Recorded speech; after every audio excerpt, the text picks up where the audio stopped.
Hi guys! So eto nga pala yung vlog namin na kumain kami sa One to Sawa, Only Gravy and Only Rice. So kaming dalawa lang at bihira nga lang kami makakain sa labas kaya naman tuwang-tuwa kami.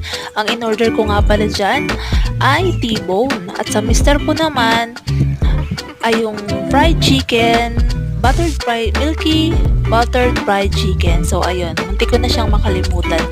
Tapos wala silang available na mga soft drinks, kaya ang in-order ko na lang na drinks ay yung kanilang mango and pineapple juice. So eto nga, meron kaming upcoming vlog, yung complete vlog nitong kain namin. So sana nga is, ang iba-vlog namin is yung lomi sa Basod na overload siya, kaso lang sarado sila nung pumunta kami, kaya dito na lang kami kumain sa One to Sawa, Only Gravy and Only Rice.